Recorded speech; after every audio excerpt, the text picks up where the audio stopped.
My name is Sylvia. I am a 38-year-old housewife working part-time. My only daughter, Melody, graduated from college last year and moved out. So now, I live with my 50-year-old husband, Victor.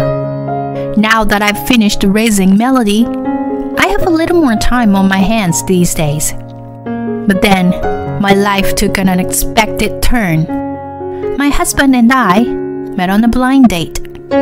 We liked each other from the first day. Things went quickly and we got married. Soon, we were blessed with a daughter. Even though it was my first time raising a child, I was determined to do my best for her. I quit my job at the same time as her birth and became a stay-at-home mom. I did all the housework and childcare by myself. My husband was not at all supportive. If he finished work early, he would go out for drinking, and on his days off, he would go out for fun. If not, he just sits around in his room doing nothing. And yet, he had this kind of attitude towards me. Housewives are easy, you know. You can enjoy yourself and live for free. He's so out of touch with the times. I've thought about divorcing him, of course. But I didn't want to divorce him just because he was uncooperative and had a nasty tongue. Besides, it would be better for my daughter if both parents were together. So I changed my point of view a little. I would raise my daughter on my own without relying on my husband. He's only good for bringing in the paycheck. And that worked for a while. But when my daughter started middle school, my husband started taking money out of the house. I have to pay for company equipment. I have to pay for business entertainment. Under the guise of that, he often took a large amount of money from me. Naturally, the family finances were strained. So I started working part-time to help out. Still, my husband complains to me about anything. Don't try to talk to me about work. You're just a part-timer. What kind of work can a woman do? It's just as easy as playing.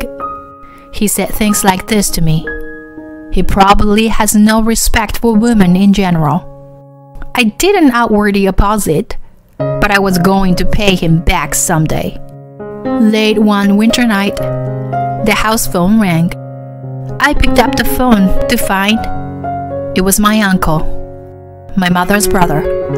He told me that my mother had been rushed to the hospital by ambulance and was in critical condition. He gave me the name of the hospital, and I got ready to go. I woke up my sleeping husband. I begged my reluctant husband to get a car, and we drove to the hospital. My mother had been living alone since my father passed away a few years before. My father was a big, strong, and reliable man. I loved my mother, who smiled peacefully next to him. My father died after several years of illness. But even after my father's death, I could always see my father next to my mother, who lived modestly to listen to my worries about my husband's words and actions. I can't believe my mother might be gone soon. I was sitting in the passenger seat, praying for her to hang on. When we arrived at her hospital room, my uncle and some other relatives were there. According to what I heard, my mother suddenly woke up in the middle of the night with chest pains. Unable to decide whether to call an ambulance or not, she called my uncle. She finally called an ambulance after my uncle strongly advised her to do so. My uncle, who lived nearby, immediately went to my mother's house. He also accompanied my mother to the emergency room. He called me as soon as he found out where they were taking her. I can never thank my uncle enough. My mother, lying in bed, was already unconscious. I could not speak to her, but I called out to her. The doctor who examined my mother told me that it would be a while before she would be in a critical situation again. My relatives and I called out to her and encouraged her. Then, we all started talking about arrangements that would need to be made. Suddenly, I heard a voice complaining. It's finally over. You called me up in the middle of the night and then wasted my time. Hey, let's go home. It was my husband's voice. He was sitting in a chair in the corner of the room, showing his frustration. I was so preoccupied with my mother that I forgot he was there. Go ahead. Please go home without me. Although my mother is not conscious, it is possible that she can hear my husband's voice. If he keeps saying any more nasty words, I want him to get the hell out of there. Then my husband sighed, exaggeratedly, and said, She made me waste my time for what? She doesn't even have much money to leave. Well, she was a useless old hag until the very end, wasn't she? After he left, everyone was concerned and worried about me. I took a deep breath, calmed down, and told them, Thanks, I'm alright. Don't worry, I've decided to divorce him. I returned home just as my husband left for work, and I immediately packed a box of clothes for immediate needs. I made a delivery to my uncle's house and left home with my personal belongings. To tell the truth, I had been secretly planning to divorce my husband when he reached retirement age in a few years. But my husband's comment at the hospital made me decide to accelerate the schedule. I can't live under the same roof as a person who insults my mother like that. I took a room at a business hotel for the time being. Then, I contacted the lawyer I had been consulting for some time. That night, I received a call on my cell phone from my husband. Hey, why aren't you home? Your mom's still in the hospital, right? You don't have to take care of her, do you? I mean, the funeral's not even here yet, is it? Why don't you come home and cook dinner? Please leave me alone. I won't come home anymore. Victor, I'm divorcing you. Hearing that, my husband snickered. Huh? If you can do it, do it. You're just a housewife with a part-time job. And he hung up the phone. A few days later, however, he called again. He was a completely different man. What is this? What are these divorce papers and alimony demands? His voice was filled with impatience. Contrary to my husband, I was calm. I told you. I said I will divorce you. And the alimony is justified for the mental anguish I've suffered from you. What? What are you talking about? I've been through those horrible things you've ever said to me. I documented it in my diary and on my blog. My lawyer said that would be good evidence. What? Evidence? I guess he had no idea that I was working toward a divorce behind his back. Anyway, any further communications about the divorce would have to come through the lawyer. That was all I said and hung up the phone. A short time later, my husband and I finalized the divorce. Our savings of $200,000 will be divided among us. But his share was equal to the amount of alimony for the harassment. So we agreed that I would get all the savings. Of course, my husband did not accept these terms from the beginning. There is no such thing as a wife's share. I earned it. If you take over your useless mother's house, it's mine too. The lawyer calmly explained the situation each time to my husband. If we have to go to mediation or court, it will cost a lot of money. Is that what you want? By hinting about the money, My lawyer silenced my husband. When everything was finally settled, he said, "You took all my money, you bitch." "Are you alright?" The lawyer looked at me with a bitter face and said he was concerned about me. But it didn't hurt me at all. My husband's words sounded like the howl of the loser. Less than 2 months after the divorce was finalized, my mother took her last breath. I served as a chief mourner with the help of my relatives. A short time later, I received a call from my uncle and his wife. They wanted to see me as soon as possible. I was a little nervous and went to the restaurant when we were meeting. Once we seated, my uncle got right down to business. "Actually, I got a call from Victor wanting to borrow money. I knew about your divorce and how it happened. So if I had picked up the phone, I would have immediately yelled at him and hung up. But instead of me, my wife picked up the phone." Yes, I was the one who talked to Victor. I knew what was going on with you and Victor. Also, I had heard about his outburst in the hospital room, you know? So I had no intention of lending him money to begin with. But I was curious about what he had to say. I pretended to be sympathetic and asked him why he didn't have the money, pretending to be fooled. Great job, Auntie. But seriously, why? Why does he need money? I wondered. Sure, I got the couple's savings after the divorce, but my ex-husband has a job, so he should be getting paid all right. And you know, he gambled away his paycheck. Whenever he ran short of money, he would borrow money from consumer credit companies. Eventually, he ran out of money, and the credit companies garnished his salary. And when his boss found out that he was in debt, Victor took early retirement. Whoa, what a mess. But didn't he receive severance pay, even though he retired early? Well, what is it? I guess it's called an advanced payment system, isn't it? It was added to his salary and bonus a long time ago.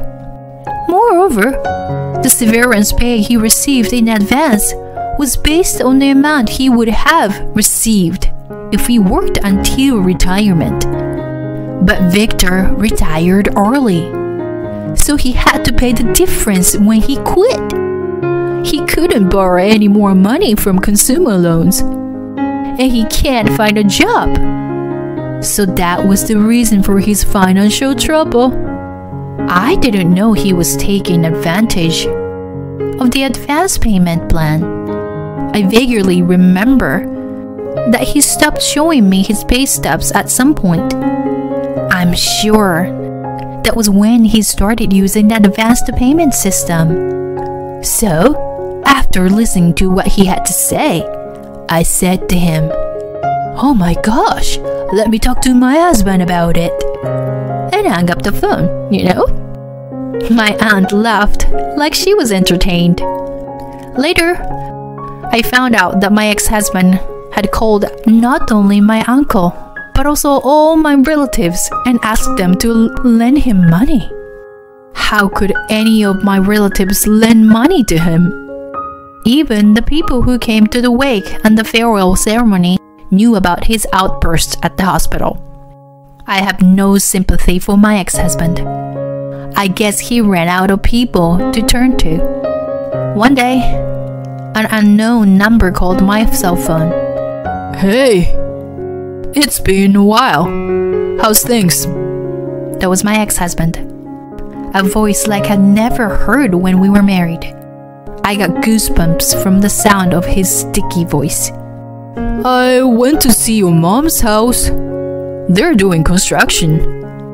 Are you going to live in it after the renovation?" "No, I'm renting it out. To tell you the truth, I would have lived there myself. But my ex-husband knew where it was, and I thought it would be dangerous, so I decided not to. I don't even want to give him the whole backstory. Then, where do you live now? I would never tell you. Well, it's a condo with a concierge at the entrance where you can't just walk in. What? A condo? My ex-husband is speechless with surprise. No wonder. I inherited a fortune from my mother that was way out of proportion to the alimony I received. The story goes back to when my father passed away a few years ago. He was a tax accountant, and during his illness, he asked a colleague in his profession to take care of my mother and my inheritance. I was already concerned about my ex-husband's money management when my father died. So, I had offered to disinherit. My mother inherited my father's huge estate without my ex-husband's knowledge. Back then, when my ex-husband asked about my father's inheritance, I lied to him. I told him that my father's inheritance was negative because of the mortgage on the house, so I renounced it. My ex-husband seemed to be easily conceived and didn't ask me about the inheritance anymore. And now I have inherited everything my father left from my mother. Even if my ex-husband tried to touch it, it's safe because we are divorced. My mother was a modest woman who liked to wear a simple, high-quality cloth that lasted a long time. That's why I think my ex-husband assumed that my mother was poor. He had no idea of my intentions or where the money came from. I am not going to tell him. If you can afford a condo, why don't you lend me some money? Right, Sylvia? Please. We even had a child together. The only thing I'm grateful for is that I met Melody. But that's all. You left me to raise her alone. You've always looked down on me. And the time we spent together as a couple was just unbearable. Do you really think I'd help you? Well, let's let bygones be bygones and get back together again. Absolutely not. Besides, you are a full-time employee, right? You get paid well, right? Unlike a part-timer like me. And if you work for a few more years, you'll get a retirement bonus, right? What? What? Anything wrong? You are getting a retirement bonus, right? You'd better use it wisely. Well then, goodbye. I finished what I wanted to say and hung up the phone. I pretended I didn't know about his financial crisis. I felt ashamed of myself that I used to be married to that guy. I set the number he called to block all incoming calls. One day, about 6 months later, my daughter Melody came to stay with me. Mom, I love your new place. I wish I could live in a house like this someday, she said as she looked around my room, which was a little too big for a one-person house. Melody, your place is nice too. You said you like it, didn't you? That's true, but I can't afford this kind of room with my salary. Well, it's only my first year though. She takes a sip of her after-dinner coffee and smiles wryly. Seeing her smile makes me feel peaceful inside. My ex-husband's rarely mentioned between us. Mom, actually, there is someone I'd like you to meet. Oh, really? You have a boyfriend? What's he like? Well, you know, don't laugh, but he's a tax attorney. What? A tax attorney? Yeah. Can you believe? And there is more. One day, I found a book on his bookshelf, and it was the one Grandpa wrote. I thought it was fate, you know? Whoa, Melody, what a nice coincidence. Grandpa must be very happy. My daughter smiles shyly. I look forward to the day when I see her future husband standing next to her with a gentle smile.